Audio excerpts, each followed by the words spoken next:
Well, good morning again. My name is Roland Anglin. I'm the Dean of the Maxine Goodman Levin College of Urban Affairs. And welcome to our Monday morning briefing. You know, the briefing is really a way for us to get high-level policymakers to come to the college and talk about an issue of relevance or several issues of relevance to the Northeast Ohio community. I can't think of anyone better to start our Monday morning briefing for the fall than Director Tanya Maness. Tanya is, so to speak, one of ours. She's a graduate and alum, and we're very proud of her. She is Director of Community Development for the City of Cleveland, and this is a big job. Let's make no mistake about it. This is a very big job, lots of responsibility. All of the monies that come from the federal government through HUD come to her office, and she has to allocate it to the various communities. Not an insignificant thing to do. Part of the office, the responsibilities of the office is to help in regenerating commercial areas in Cleveland, acquiring and maintaining and marketing vacant land, and improving the quality of human services for communities. Again, not an insignificant role is helping those communities develop and implement neighborhood-based revitalization strategies. And if that were not enough, Director Maness is also responsible for the Office of Fair Housing and Consumer Affairs, which enforces Cleveland's Consumer Protection Code. You know, prior to joining the City of Cleveland, Director Maness was Director of Economic Development for the City of Shaker Heights. I believe you're a native of Shaker Heights? Yes. And there, her goal in that assignment was to build the commercial base of Shaker Heights. And in doing so, she helped implement and pull off what I think is a fabulous project, which was to develop Shaker Heights Van Aken district in downtown. She brought to this role, the Shaker Heights role, 10 years of experience in sales and product development and project management, and she has a master's degree from Urban Studies in Urban Affairs, and again, we're very, very pleased to have her come and talk to us. So, Director Maness.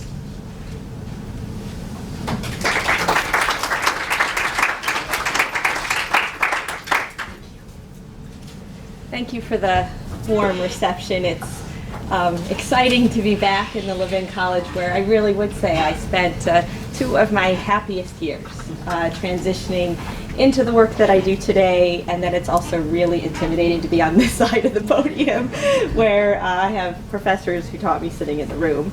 But this has really been a good opportunity in preparing for this speech to think about the last 18 months at the City of Cleveland and think about why we need community development. And that's really what much of this talk is going to be today. To ask questions like, are all neighborhoods equal? Why aren't all of our neighborhoods thriving communities? While you think about this on this slide, think about your neighborhood and 3 words that you would use to describe it. And while you do that, I'll give you a little bit of an overview of what we're going to talk about today. We're going to talk about how our community got to the point that it is in today, the work that community development does today to support our community, and the strategies that we're starting to embark on to try to make systems change in community development in Cleveland. At the end of World War II, the United States had a unique opportunity to move beyond our history of segregation and slavery, but instead, the Homeowners Loan Corporation created maps for the neighborhoods for 239 cities. And if you were in a green or yellow area, you qualified for a 30-year mortgage and a low interest rate.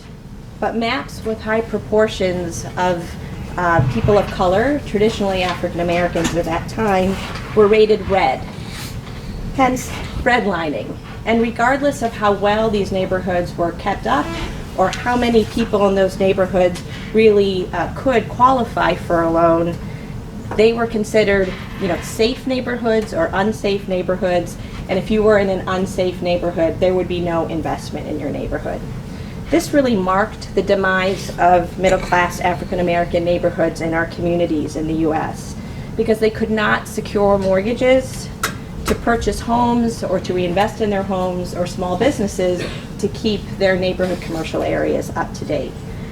I would say community development is really grappling with those issues today. That's really the foundation of what we are experiencing.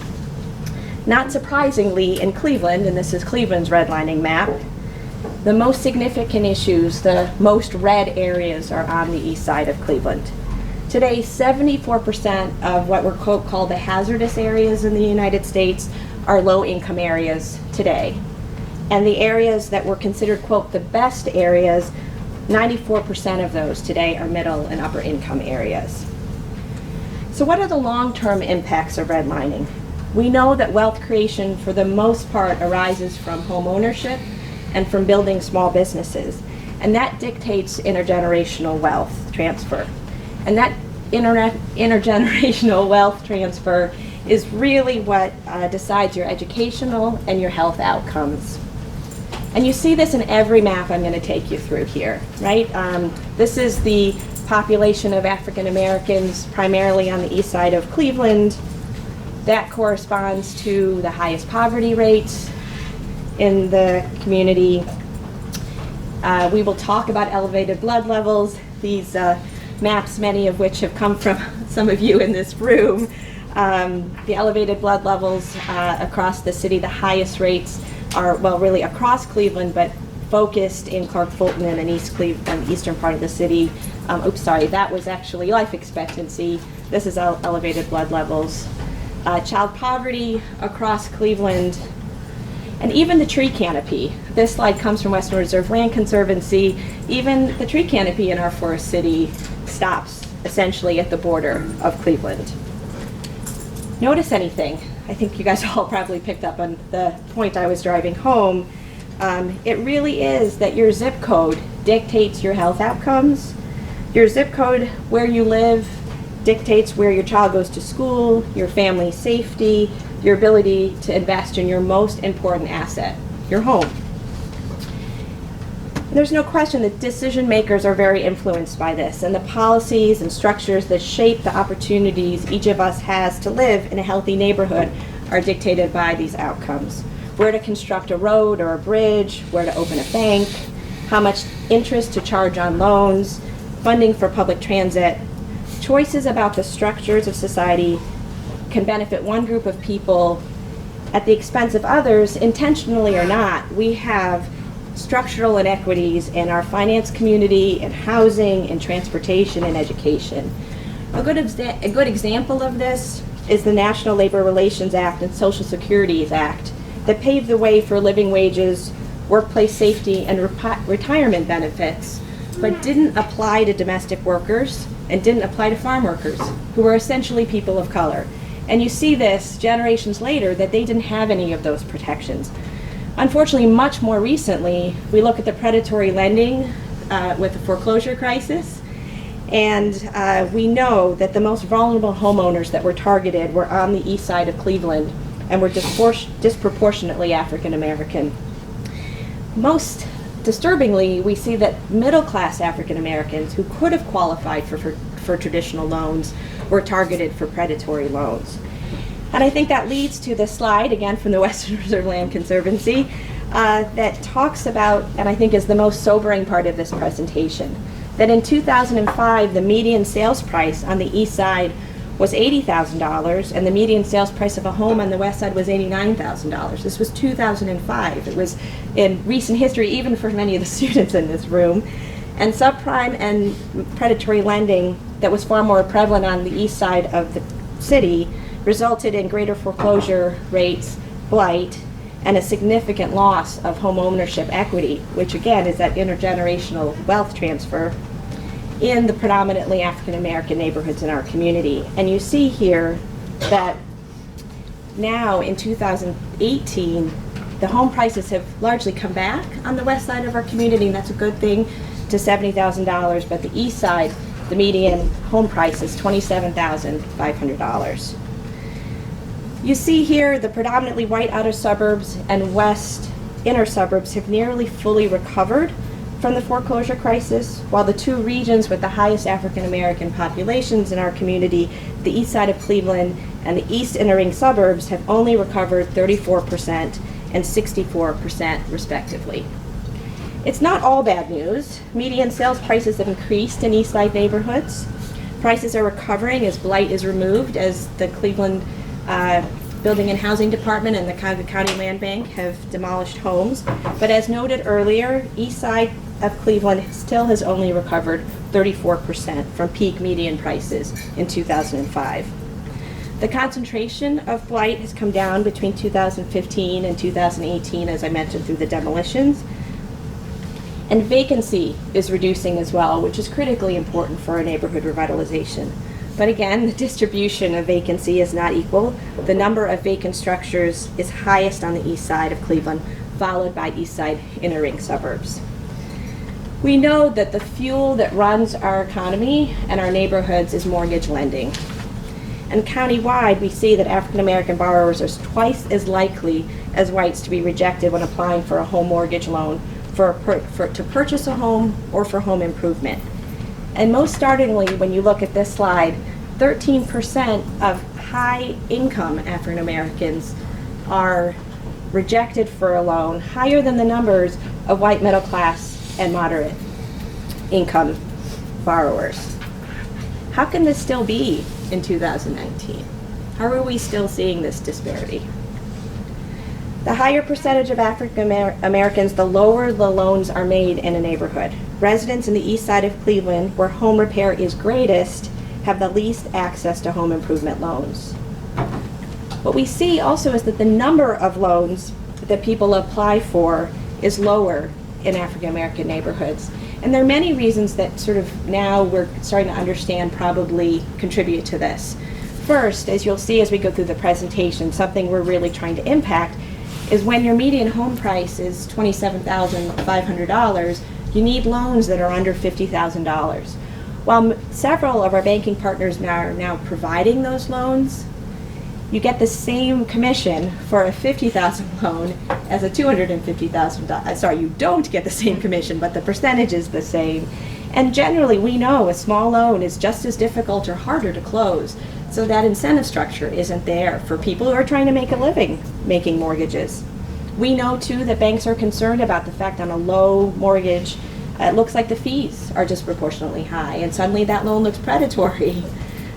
We also know that the chilling effect of being rejected for loans and then having predatory loans after so many years has made it so that many African Americans and people of color don't apply for loans. You see that many of the transactions that we see on the east side of Cleveland are cash transactions.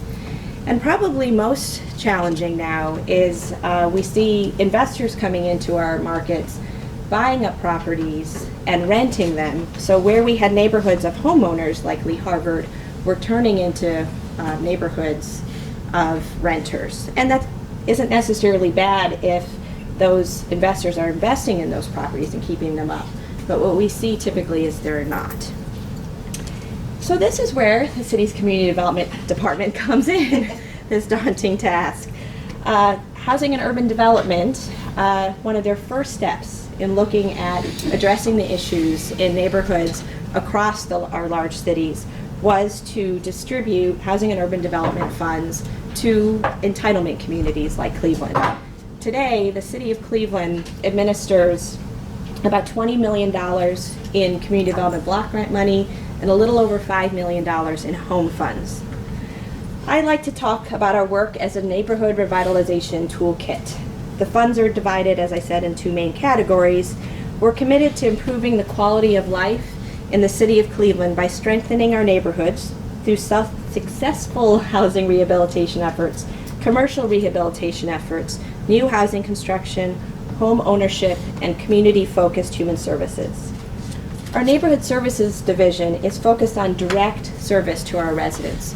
We run a senior home repair program that is a grant to qualifying seniors, generally to make one major repair on their home, to replace a roof, to replace a porch, often to do full wiring in their homes. We also run a loan program to repair a home, but that's kind of a misnomer because it really can be up to $60,000 for a resident to do a whole house rehabilitation, or in a duplex up to $80,000. Our lead hazard remediation program is a separate grant from Housing and Urban Development. Our greatest challenge in doing lead hazard remediation is that most of our homes take a great deal more work than just remediating a lead hazard. So we're always trying to pair our funds in order to actually do enough in a home to make it habitable, not just to remove the lead hazards. We just completed a grant in which we removed the lead hazards from 220 homes and are in the process of working through a grant that will allow us to address another 185. Many of you may have heard that the city was competitively awarded $9.7 million to address 4 census tracts in the Glenville neighborhood that have been disproportionately affected by lead, have some of the highest elevated blood levels in the city. And we'll do that over 5 years, and we'll start that in January. We know that we received that grant partly because we do great work, but largely because of the Lead Safe Cleveland Coalition, which is 300 people strong now, and was the driver behind landmark legislation that the city of Cleveland passed late summer, that will require that all landlords make their homes lead safe, not lead free, but lead safe, beginning in 2021, and they'll have 3 years to do that. But we know from research that Case Western Reserve University has done that most of our landlords don't have the means to actually make the kinds of changes that they need to in their homes. 2/3 of our landlords are mom and pop owners. They own a few units, they often live in one, and the kinds of rents that they can collect in Cleveland do not allow them to make the kinds of upgrades they need to their home. So we are now in the process of assessing the needs of landlords to better understand what they need to do to make the improvements to their home. And in parallel, we are looking to raise $100 million from philanthropy, private sector, and now we also have public sector partners in the $2 million that has come from the state and funds that will be raised within the city and the federal government. And this will fund a resource center to help across the city with technical assistance on making improvements to your home. The workforce development piece of this is critical because we can create a whole industry here and put Clevelanders to work with this work, but we don't have the workforce right now to accomplish this very ambitious goal. And then most importantly will be grants and loans to our landlords to make the kinds of improvements they need to make. So moving on to consumer affairs. Consumer affairs educates the public regarding scams and fraudulent business practices at over 300 events a year. The group works with the media, holds public programs, forums, school programs, and works cooperatively with private and governmental consumer agencies. Most importantly, we take phone calls from our residents and try to help them through everything from a bad car loan to a contractor that has walked away, and really try to mediate a solution that works for the resident and the business, because sometimes it has been a misunderstanding along the way.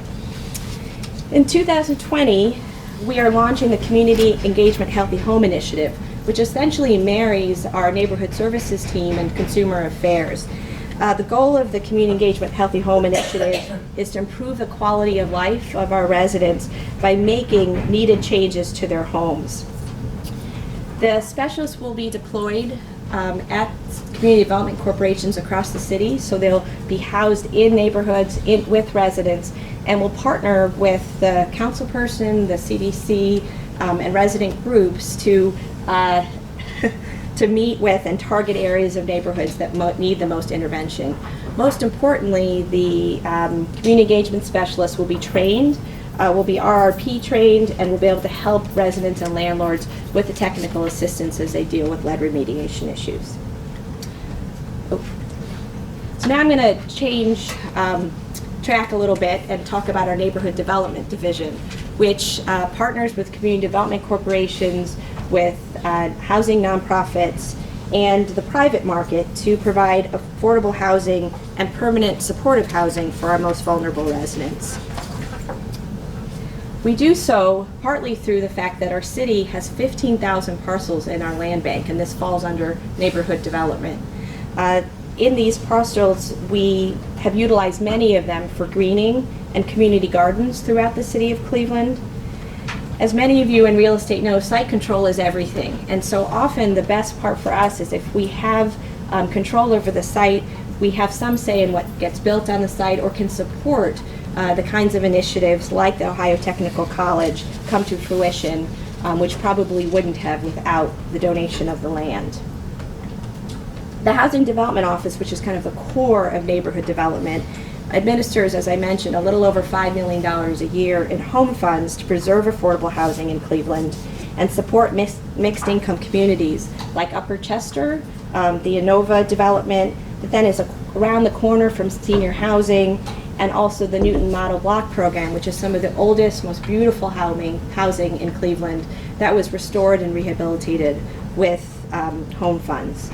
We use a combination of low-income housing tax credits from the federal government to support supportive housing projects, which are for our homeless residents. And we try to really follow principles that ensure that low-income housing, when you drive through a neighborhood, you're not going to know which is the low-income housing scattered site project and which is the market rate project that was built. We look at walkable urbanism. We ensure that the housing is near transit. We look to ensure that it has front porches so that neighbors have eyes on the street and get to know each other. And you can see this in projects like Emerald Alliance on Detroit Avenue, Aspen Place, and Slavic Village Green Homes. Oops, that was the slide before. That was that. In 2019, we were really excited to be awarded $3 million of tax credits that we could invest in one neighborhood in Cleveland.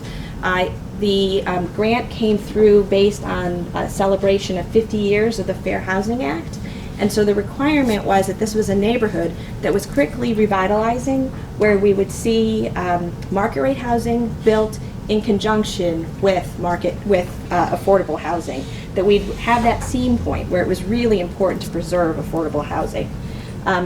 So we have 2 projects right now that are moving forward. We had 7 neighborhoods who competed for this. Clark Fulton was chosen, and one of the 2 projects is the Metro Health Campus, the low-income housing that will be part of the larger housing that Dr. Boutros has announced will be supported by this effort.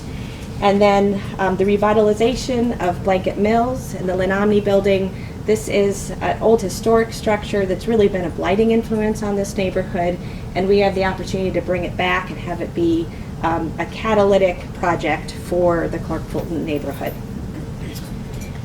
Last year, the commercial division, which is the last division of neighborhood development, completed 35 projects that represent private investment of over $1 million in Cleveland's main streets.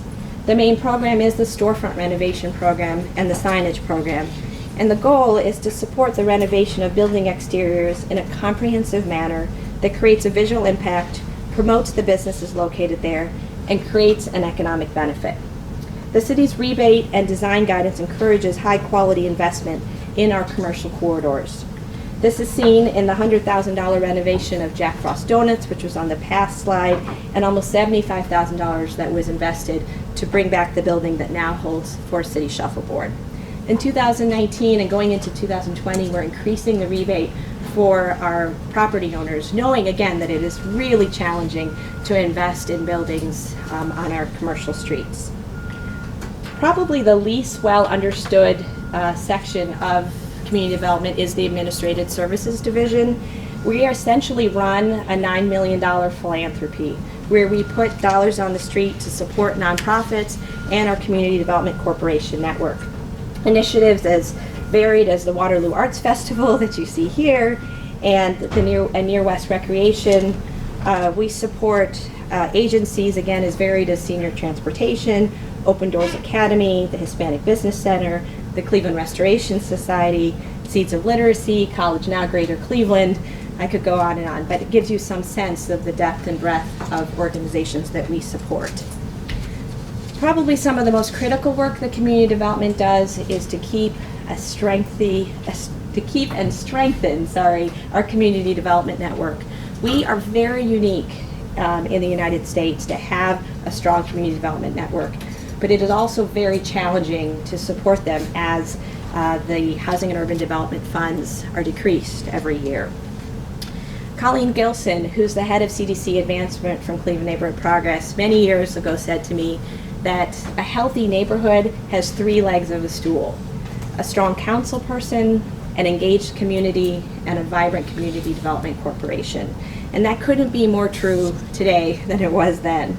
Our most successful neighborhoods, Detroit Shoreway, Fairfax, Ohio City, and Glenville, just to name a few, have those 3 legs of a stool. We are very focused on strengthening the southeast side of our community going into 2020. We know that that's a part of our city that can be revitalized and can come back with the support of community development. Finally, banking relations is in the director's office and is how we begin to make systems change. While the approximately $30 million that we do get from housing and urban development every year is critically important to support the least of us, we know that we cannot revitalize Cleveland unless we successfully engage the private market in our community. Our mechanism to engage the financial community is the Community Reinvestment Act of 1977. The law was passed to reverse the redlining patterns that we discussed at the beginning of this presentation and to promote neighborhood revitalization. It requires that banks serve the credit needs of communities where they take deposits, including low and moderate income communities. Banking Relations has set several goals that we plan to work to achieve with our banking partners over the next 5 years. The first goal is to affirmatively close the lending gap experienced in Cleveland neighborhoods. We want to increase homeownership and access to mortgage lending, and we have several strategies that we can do this, again, in partnership with the private banking community. The first is underwriting. We know that it is very challenging often for our residents to meet the underwriting criteria of a traditional bank. Many of our residents don't have the credit history or the credit rating to qualify for a loan, but a lot of them have a long history of utility payments, of rental payments in a house that really could be utilized in lieu of traditional measures. Declination strategies. We know inevitably that most of our residents will be declined for a traditional loan the first time around. But if they're given a letter that documents the steps that they need to take to qualify at another time period and are connected with many of our strong housing partners that do credit counseling, and if those partnerships are supported by the bank, so if many of our housing partners get financial support and have a direct relationship with these banks, we know that residents then, when they do qualify for a loan, will go back to those banks that supported them. So it's a positive thing that we can help to push forward. And then we know that one of our biggest challenges is the appraisal gap in our communities, and that today some of that appraisal gap is based on the fact that appraisers that banks cannot choose, so we know that, but that they can help train appraisers who will actually know our neighborhoods. So it's very unrealistic that an appraiser who typically works in Pepper Pike is going to understand how to value a home in Glenville, even though homes are selling for in Glenville today for $220,000 and $240,000. And finally, low dollar mortgages, which I mentioned before, is that if we are looking at housing values, the median housing value in Cleveland is still $42,000. It's $27,000 on the east side of Cleveland. That primarily we are going to need mortgage loans that are under $50,000. And again, we've seen that many of our banks are beginning to offer those loans, which is very helpful, but they're not incentivizing their mortgage officers to really move forward with those loans. A very exciting thing that's happening in Cleveland right now is the launch of Chn Housing Capital that the city and I believe the county and many private banks are supporting today. Chn Housing Capital is the first community development finance institution in Greater Cleveland that will support home repair loans and low interest mortgage, or sorry, low dollar mortgages and low interest mortgages. They are the they're the bridge essentially to the private financial market for our communities.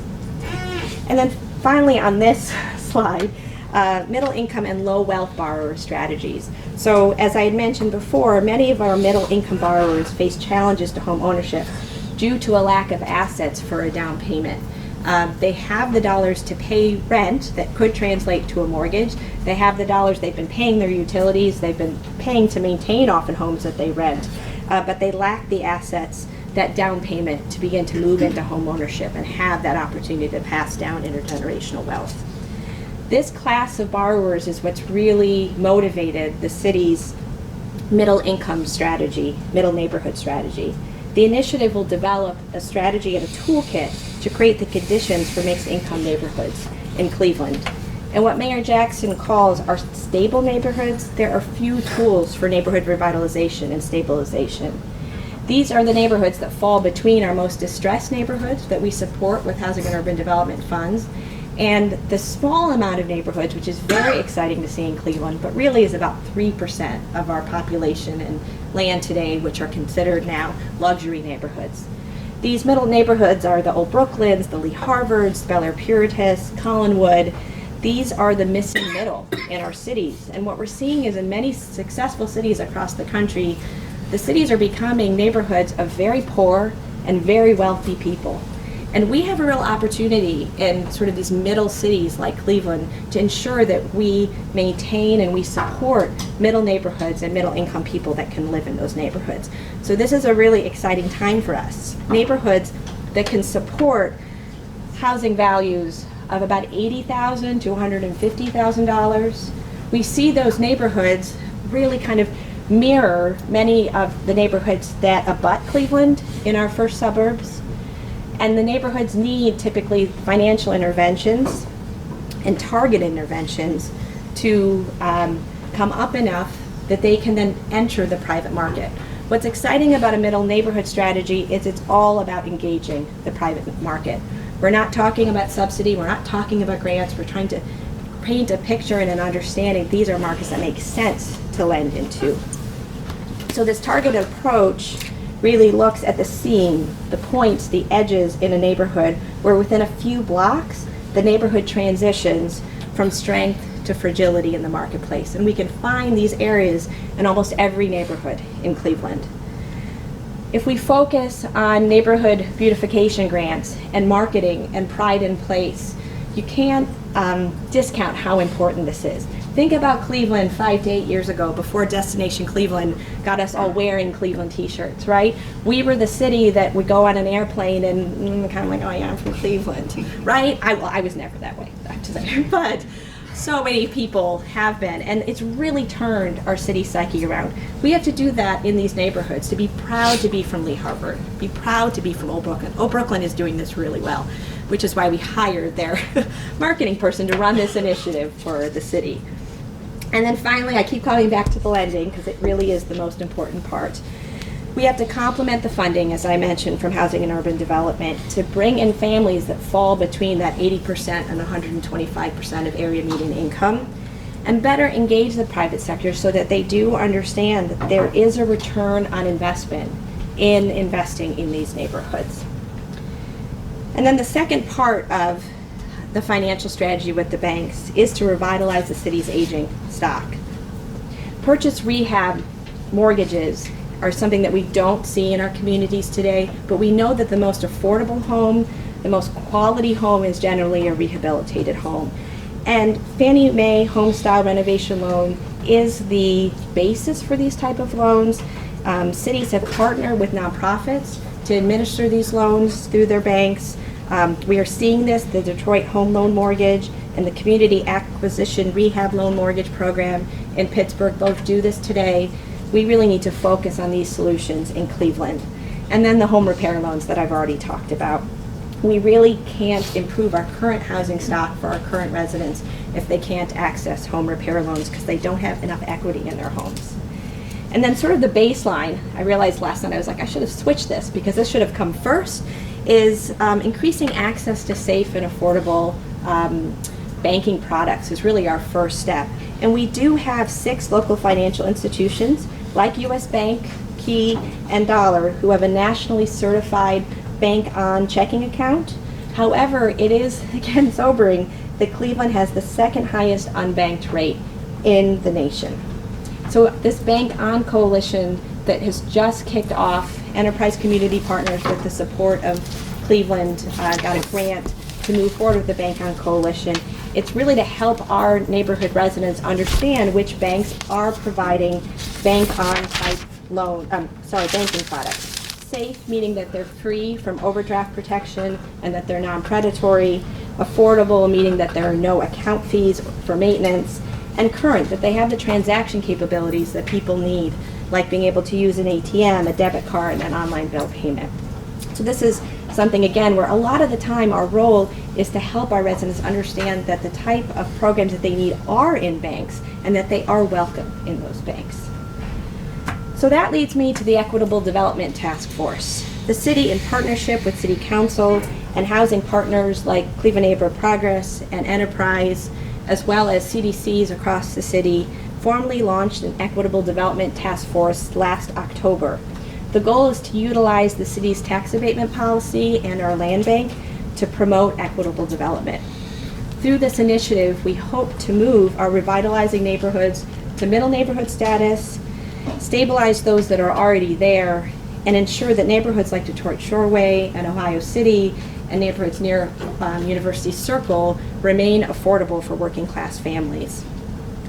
First is that land bank that I talked about, where we have 15,000 parcels that really the city does not need to mow that many lawns. We need to proactively begin to market more of those parcels and work with our partners. One way we will do that, we're going to kind of walk through a couple things that we're looking at trying to change in how we work our land bank. The first is a reutilization score.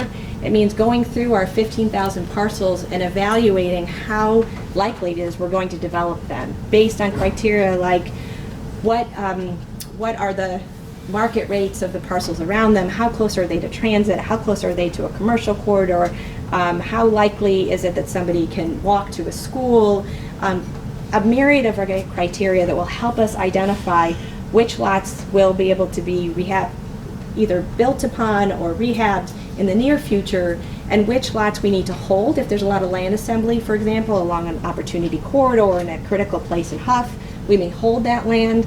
We may market it to the development community, put out an RFP, or in areas where it makes sense to allow residents to have a side lot. We'd send letters from the council person, of course, offering that parcel to a resident to maintain, and then hopefully one day the market values will get strong enough that they'll be able to sell that parcel and get some money back for the amount of time and energy that they put taking care of it.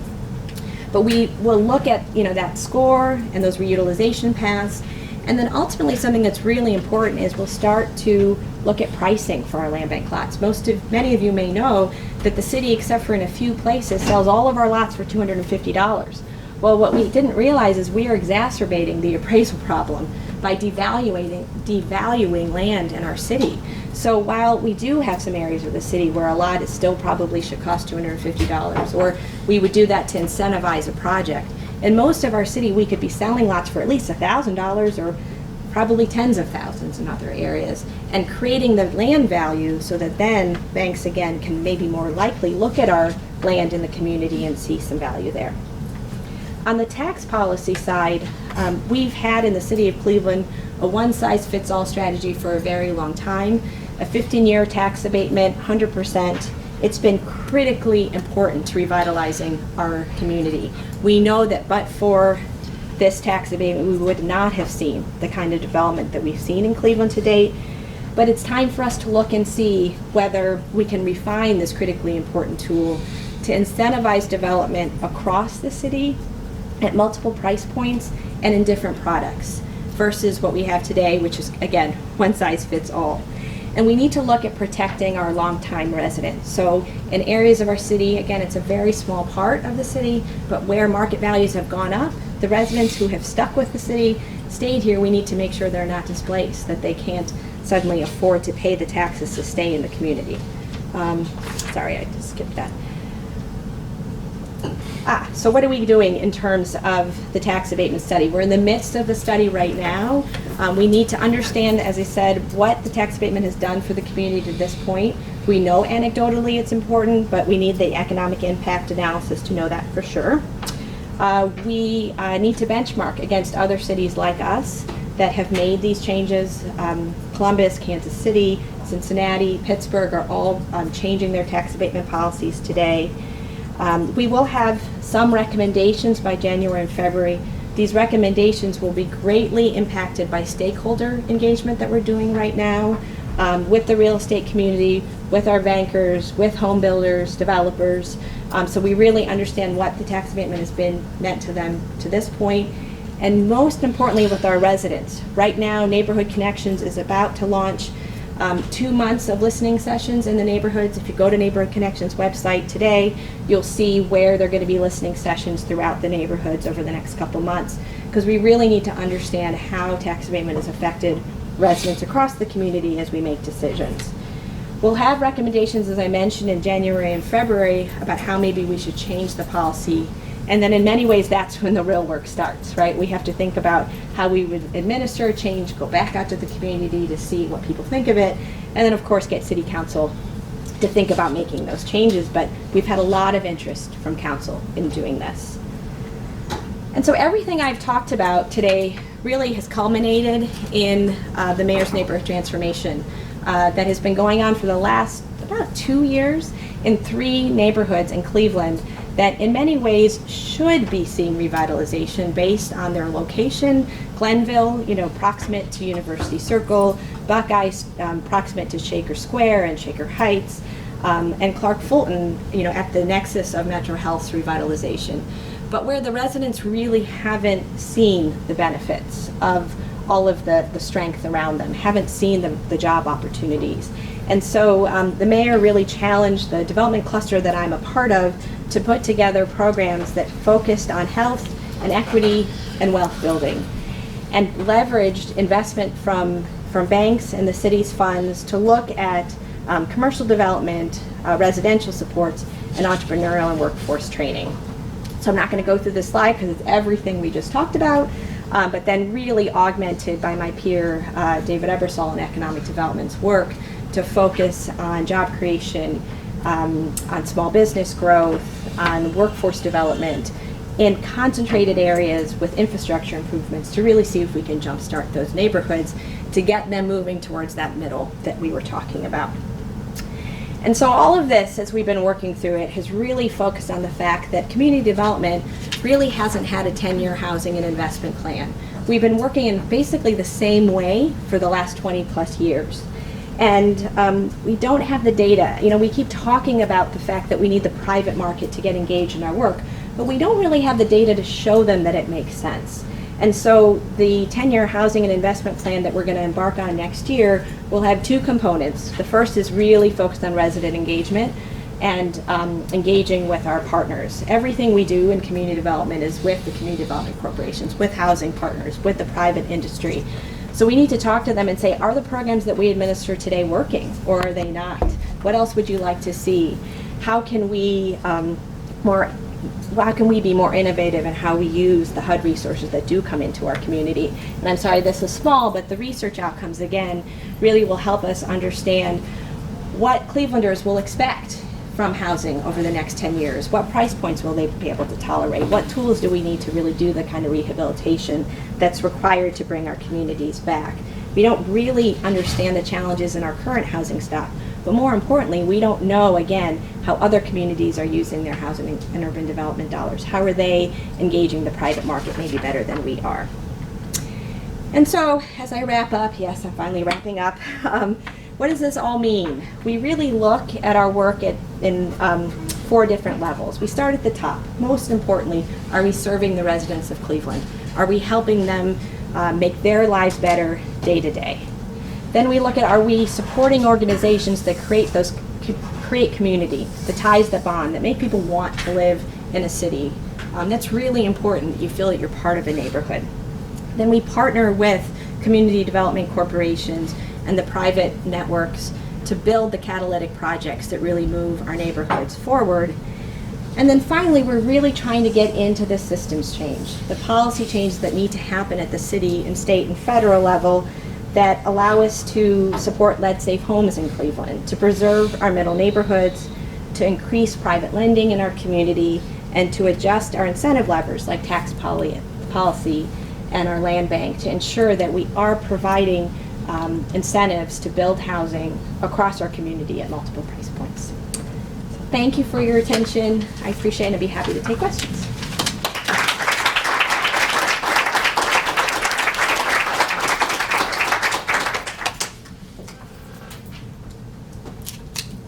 Please. I'm with Arts Cleveland. Hi. Hi. So I have a question for you a little bit in thinking of some of the things that you raised in your presentation. Thinking about specifically some of this cross-disciplinary work. I mean, we have a long history in this city of looking at arts and health and arts and neighborhoods and a long relationship with the community development field. And I'm just curious, there's a lot of stuff going on nationally, a lot of conversation happening around arts and public health issues and community development and the way in which those things are really coming together to deal with those indicators, right? Yeah. that we're all concerned with. And I'm just curious, to what extent do you see that happening at the city level, or what opportunity could exist for us to begin to build those stronger partnerships around some of these issues? Sure. So, I mean, I think there are a few levels, right? I mean, I think something that's really exciting that you see in Cleveland is that our planning department in any major project has funds for public art, has funds for beautification. It's different than what you're talking about, because you're talking about sort of arts as a process of engaging people. But that, in terms of that sense of the importance of, I didn't mention it, but the tree canopy is, an ongoing and, significant concern in the city of the health outcomes that are tied there. And again, every planning project will ensure that there are, that the tree canopy is being rebuilt. In terms of sort of the arts and humanities piece of things, I mean, I think from a city perspective, we're typically funding projects that, and entities that provide that. I don't think as a city we'd really want us to. I would say the youth services right now that is coming out of the city of Cleveland, where our rec centers now are becoming more and more centers for arts, for trauma-related care, for job training, kind of everything in between. We're really trying to align in community development our funding for nonprofits with the work that's happening in the community center, so we can make more, the recreation center, so we can make more impact. I think overall in Cleveland, there's a very strong acknowledgement that the arts has a very strong rehabilitative effect, especially for children who are living in traumatic environments. I think there's an understanding of that. From a city perspective, I think we're the funder, and that's probably the place you want us to stay versus actually getting in your space too much.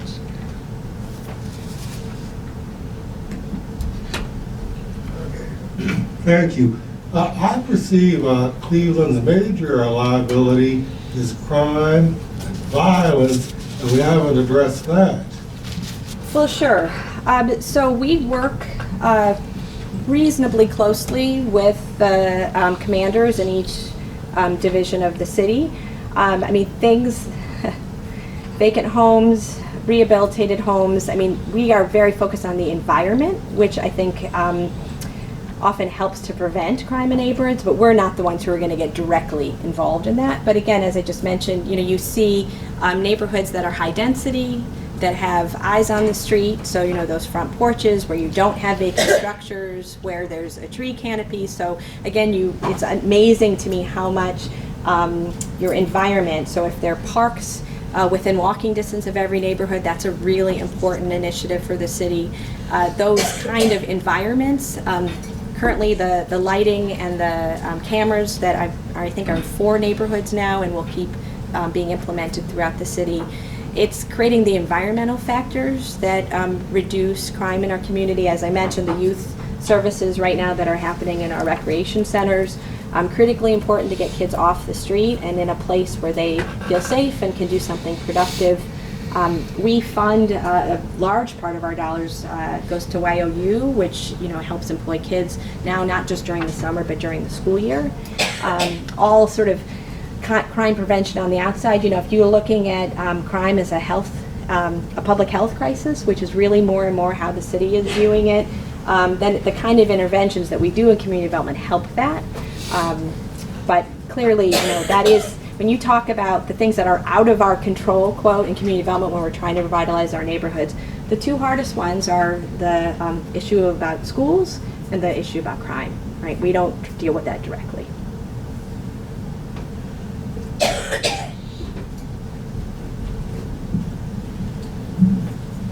So you mentioned in the presentation that there's, well, I know there's two opportunities in terms of sort of the acquisition rehab that would be needed in neighborhoods, and also the lead abatement. And so those are both workforce development opportunities and business development opportunities. So how is the city, and maybe it's community development and economic development, or it, how are the programming, or how is the programming, or how are you looking at those initiatives that really make that actionable? Sure. So there are a couple things. The first is the Office of Equal Opportunity at the City of Cleveland that we work really closely with. They're best known for the fact that they ensure that construction jobs in the City of Cleveland have a percentage of Clevelanders in them. Another thing that they've really been doing is ramping up and helping to train and build the capacity of a lot of our smaller contractors who, come into Cleveland, they register maybe to do some amount of rehabilitation, but they don't, for example, have their electrical certifications or their plumbing certifications, the kinds of things that would allow them to do larger jobs. The Office of Employment Equal Opportunity has been trying to help to build that capacity so our contractors will be able to do more. Much more specifically for us, through the Cleveland Lead Safe Coalition, as I mentioned, of the $100 million that we're trying to raise, about $6 million of that is focused on this resource center. A huge chunk of that is workforce development. It's really helping, again, to build the capacity of our small contractors to be able to do lead remediation and small home repair. And then the third thing I mentioned is Cleveland Neighborhood Progress. Village Capital has launched an initiative called CORE, Contractors on the Rise, which is, again, training small contractors to take on larger jobs. And for them, I think that one of the biggest things is they're using their CDFI capability to extend credit and to offer loans to allow, a lot of times, small contractors, like for them to take on a bigger job and order all the materials and wait to get paid, especially from a place like the City of Cleveland, for 6 months, is not a viable solution. So if they can have that increased capacity, they can begin to take on bigger jobs. So we really see these initiatives as much about rebuilding our housing stock as building wealth through small businesses in the community.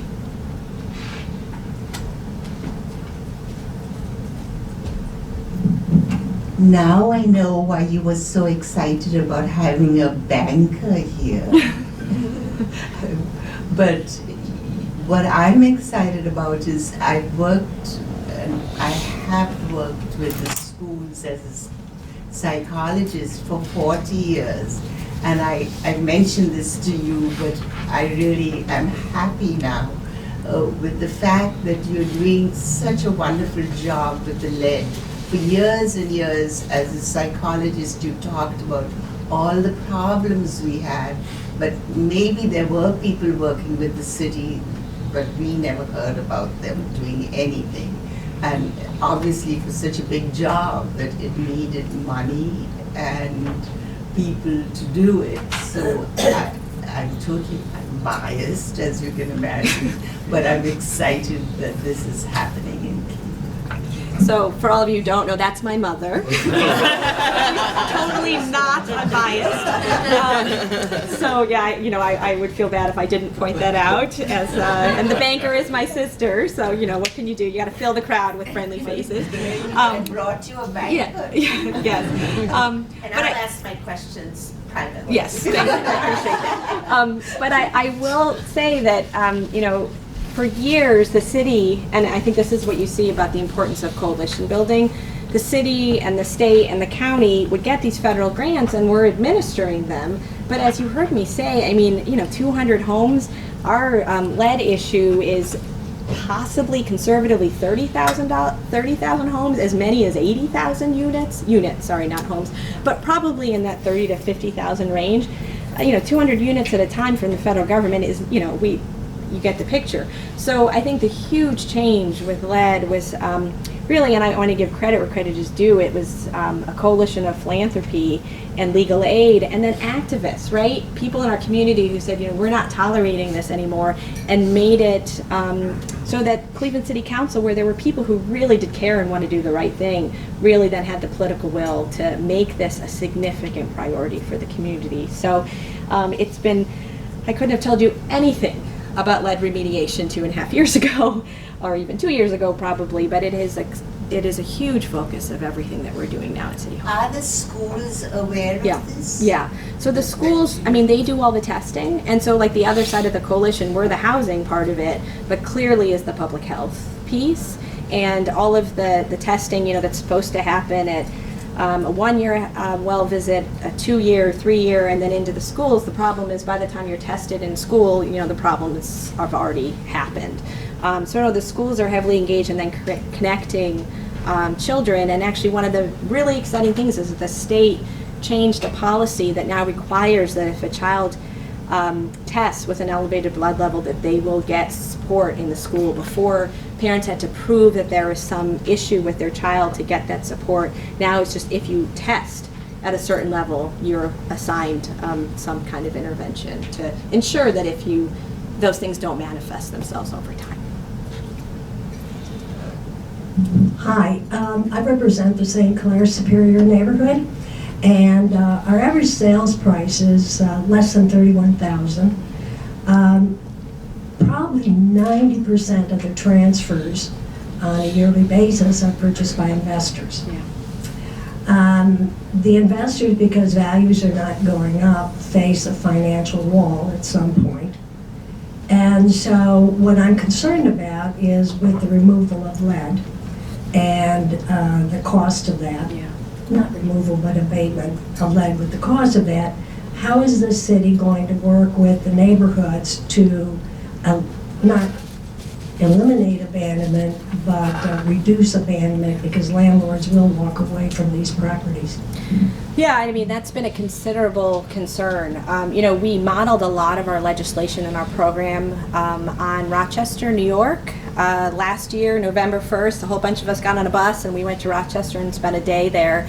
And their concerns about abandonment and about displacement of residents, thankfully, didn't materialize to any great extent. So that's one hopeful sign, where they had very similar issues and were doing very similar things. The big step that we're taking that they didn't is raising this fund, right? Because we learned from them that they didn't really have the dollars to support the landlords who, as you're saying, really good landlords even, when your property is worth $31,000 or you're collecting $300 to $500 in rent, you don't have the dollars to put into your property. So we have seen, and we're really encouraged by the amount of interest that we are seeing, not from just philanthropy, but from the private market, because we're going to need our corporations to step up and put grants into this program, and then low interest loans, right? So a lot of our traditional banks are looking at investing in the community development finance institution that will administer this program, so they don't have to take on the direct transactional costs of doing it, but can be part of the solution. The key is raising the money, because we can then improve our housing stock, and this has always been the issue, right? Our landlords can't make these improvements, and then we were tolerating our children living in these situations, right? So it's a very difficult thing to manage. But I think I'm always a little too optimistic, but hopeful. There's somebody behind you. I do apologize if I missed this, but what community engagement strategies do you have to get the community involved in the development process? Yeah, so they haven't been great. I'll tell you really to date. Clearly planning, which is my peer in the development cluster, there's a lot of steps from a planning process on large development projects. But the two things I'd say that we've really started to do, so this review of our tax abatement policy, I didn't talk about it, but we brought on a research team, and after we brought on the research team, we realized that we weren't going to get the local resident engagement on this process if we didn't hire a local group that people trusted, right? That people would come and actually talk to, would show up to events. And so if many of you know Neighborhood Connections, that's been doing grants throughout the city for years and has worked especially in East Side neighborhoods, they're doing all these listening sessions. Our intent is to take that model forward as we do this 10-year housing and investment plan is to really hear the voice of our community. We really haven't done that. We have to every year when we submit our action plan to HUD. We have to hold 3 to 5 meetings. We do that, but we typically go to the police precincts, which is helpful because people show up to those meetings. So we do get out, but not to the extent that I really think is important. Yeah, so we're getting there.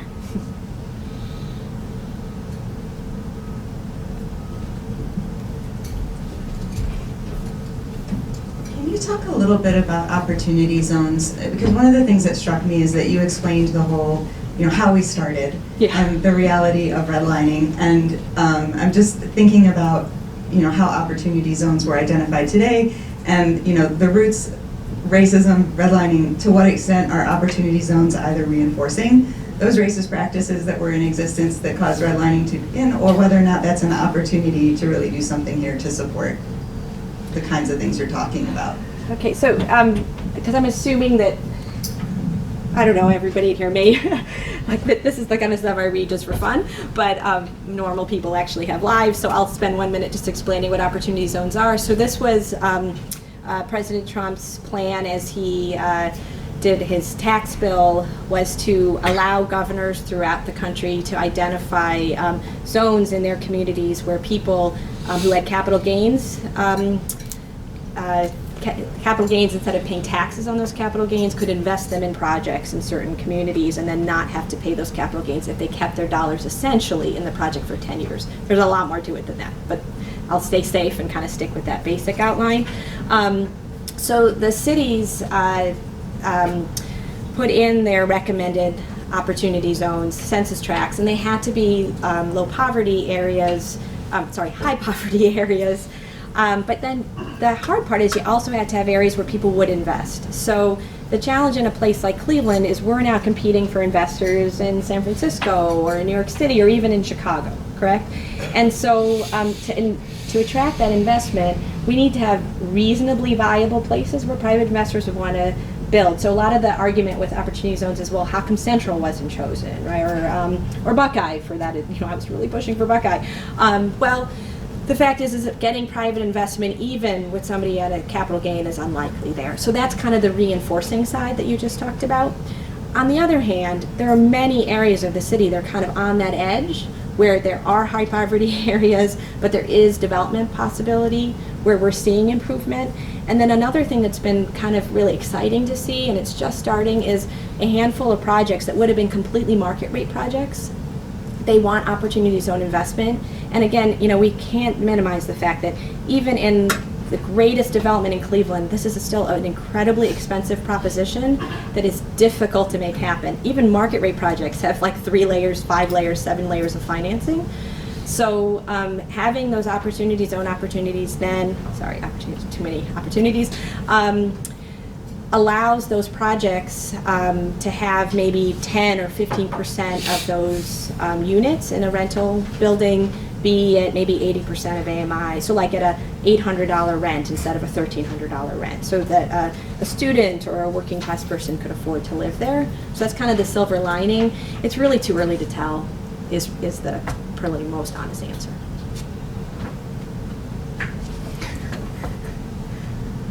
Couple more questions. Yeah, great. Thank you. Well, I guess I'm kind of coming back to sort of the 10-year plan. Yeah, great. And sort of having a background in doing this stuff. But, and I would agree with, how we sort of segmented the opportunities, middle income and the higher areas. But we do have the challenge of many areas that don't present sort of the market dynamics for the investments. Right. And so the real challenge is, what is the real strategy for these areas? In some cases, they're either neighborhoods at that tipping point or have fallen over. Yeah. And people live in those communities. So I think that's the real heavy lift for city government. And I don't know if you can really speak to that, but that's something that certainly I'm wrestling with, because if nothing is done, then those areas will fall. So I think that you're speaking to really the core of our department, right? The like I always talk about kind of the lending continuum and the housing and urban development piece, which again, we don't have enough funds, right? But that area is what you're talking about, is the Mount Pleasants and the Buckeyes and the Centrals of our community and Clark Fulton, where those communities have tipped the other direction, if we're going to be honest, and the goal is to stabilize them. And so that stabilization is in partnership with places like Western Reserve Land Conservancy and CCLRC that are trying to take our vacant lots and make them an environment that doesn't feel like a vacant lot, right? Put a fence on it, plant a garden, strategies to green our communities, to plant trees. We are, again, I'm the eternal optimist, but we're not going back to a city of 800,000 people. And the more that there's development on the outskirts, the less it's going to happen in Cleveland. I think we can compete for people now with public transportation, with the interest in being downtown. But all that rehab that I really focused on, I think a lot of that's the key, the repair, the sort of blocking and tackling that is not terribly sexy, but that's like the bread and butter of what we do and what we need to do more of. And I will say that one of the things I'm really fortunate about is our current mayor was the head of planning and sustainability, which is the committee that looks at my work. He's inherently a neighborhood guy. So as he's thinking of his legacy, there's more and more interest and investment happening in our neighborhoods. If you see the demolition money, the rehab money, the programs we're doing, we're very thankful to those of you who live in Cleveland and voted for the income tax increase, because all of that money is going into the neighborhoods and into safety.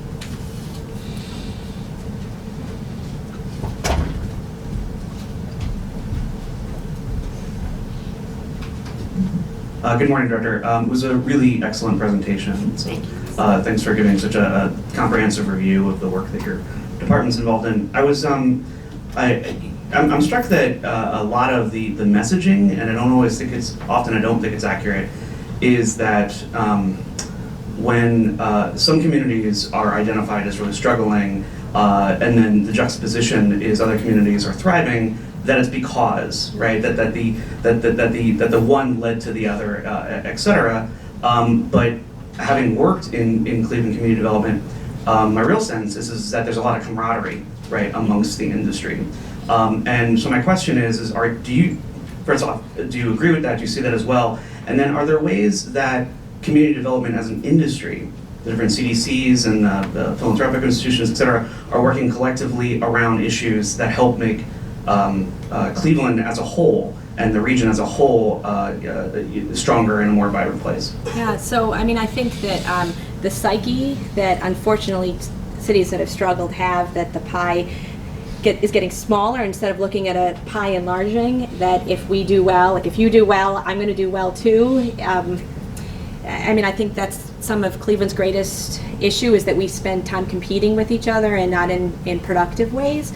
But I will say that when people ask me how the transition has been to this new position over the last 18 months, there have certainly been moments, but I think the part that I find most encouraging is how much camaraderie there is in the community development world, that community development corporation executive directors are reaching out, work with each other. There's a lot of cross-pollination of ideas.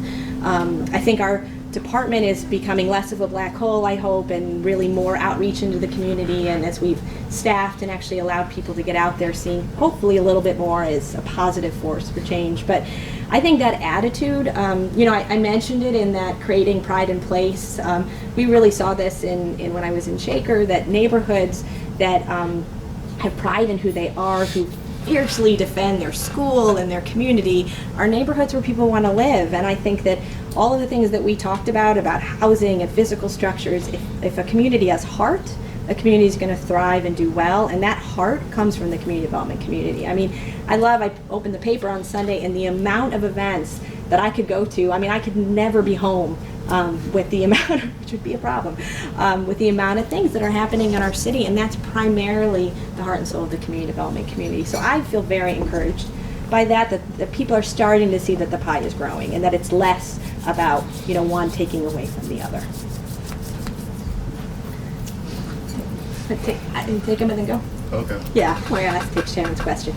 She sat through it. Thank you, Director. As another lender in the room, we talk a lot about banks not lending, one of the issues that we see, because we do lend happily under 50,000, we don't commission loan officers, so there's no benefit or non-benefit to taking a $50,000 or a $400,000 loan. What we're not seeing is applications. We are doing very well with originations once we get the application and helping people get to where they need to be, whether it's helping them with down payment assistance, waiving fees, whatever. But we are simply not seeing the applications from the city of Cleveland, most especially from the low to moderate tracts, come in. We are seeing low to moderate income borrowers applying, but not deep in the heart of the city. And I don't know what your suggestions are. I mean, we work with our CDCs, we do outreach, we do all kinds of things, as you know. But it just doesn't seem like that level of interest in home ownership is where everybody thinks it might be. Yeah. Well, no, I think that you're really hitting the nail on the head, and why I keep talking about the role that community development needs to play in this is that, you know, years of decline in the community and people who are barely getting by means that people haven't lifted their heads up enough to really understand that they can own a home. Our housing stock doesn't really allow it. I mean, that purchase rehab product that I really like to see us get to is that opportunity, right? And appraisal values don't support that today, to purchase a home and do the rehabilitation that you need to do in it. Right now, and I didn't put all those slides up, the initial research that's coming back from our team for the tax abatement work, you know, is first an analysis of our community, and what we're seeing is on the east side of Cleveland, the bigger issue is incomes, right? Income is the issue, right? So there's nothing you can do if people don't have the income. Now what we're seeing though is people are paying rents of $500 to $700. That is a mortgage, but then they don't have the down payment. So a lot of this housing study and then the work that we'll do with the Bank On Coalition is to get those borrowers in your door, right? We do absolutely get that. I gave that historical context, and I think there's a lot more that we can be doing with the banks, but there's a lot more we need to do too, right? That partnership, and as I mentioned, many banks are offering those loans. And I know I have a friend from Key who is so frustrated because that old Buckeye branch, there's a check cashing place right next door. Well, you can go into Key and cash your check for free, but everybody goes in the check cashing place because they don't think they can come into Key and just cash their check, right? So that education is so important, and that feeling of like, I'm not supposed to go into a bank, right? And that's not so much something you can change, that's something we have to change or do together.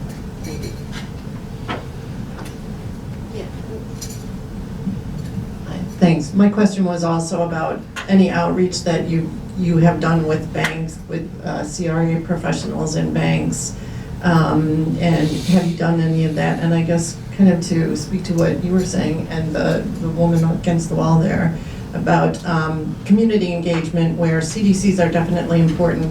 In some cases, like Detroit Shoreway, my sense is that it's a little more connected with the newer hip residents.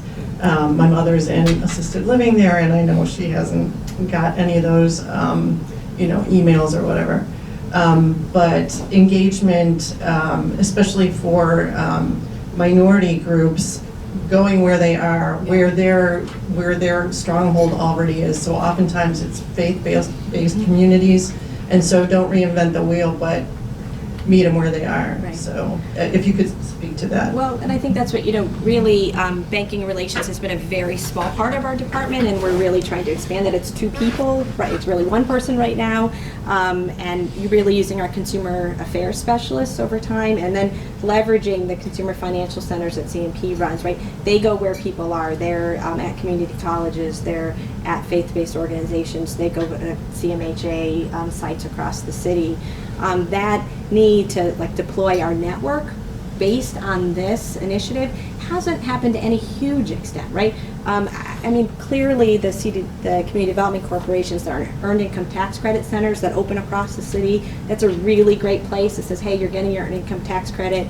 Why don't you open a bank, open an account to deposit that. That hasn't worked that well, honestly. That seems to be a foolproof idea, but it hasn't worked as well. Clearly, the faith-based community is critical in this work. But we're pretty early, I have to say, right? I mean, again, I don't want to discount the work that the CDCs and grassroots groups have done for years, but we haven't played as active as a role as I think we need to. One more question.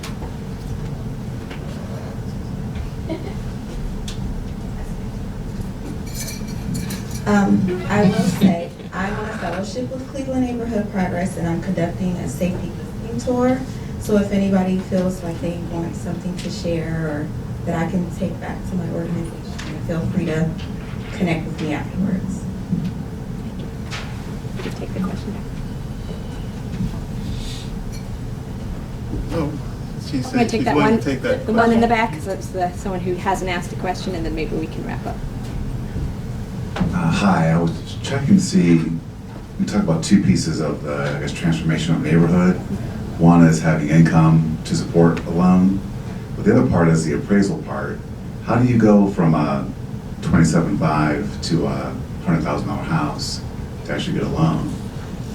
If a significant rehab's been done, will the bank actually do that appraisal and say, yeah, this house now qualifies, even though it's the only one in this desert that's had this huge renovation to support this new loan?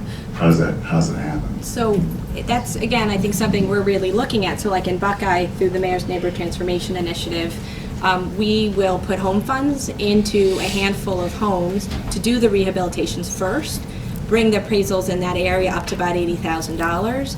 And then we've got some private folks who will come in afterwards, who then now, okay, the appraisals are at 80, which is about what it needs to be for that $22,000 home, and then a $50,000, $22,000, $60,000, I can do basic math. It's a good thing there are bankers in the room for that. Get us to, you know, an $80,000 appraisal value. So that's a role that community development can play to begin, and that's why we have to be very targeted, because we don't have a lot of dollars to do that. But that's absolutely the role, right? Is we do the first rehabs, or we do them in partnership with the private community. And then the idea of, like, you know, getting more appraisers into our neighborhoods that will understand and value the green building standards, right? Every home in Cleveland that gets a tax abatement is done to green building standards. Do appraisers value that? Not really. And that's a huge value in terms of the fact that the utility cost for those homeowners is going to be less, and that should be factored in. So we're not talking about like undue influence or anything like that, but just good education of what's happening in our neighborhoods. Well, I want to thank Director Maness for a wonderful presentation. Thank you for your time in coming here and listening. Why don't we give her a round of applause?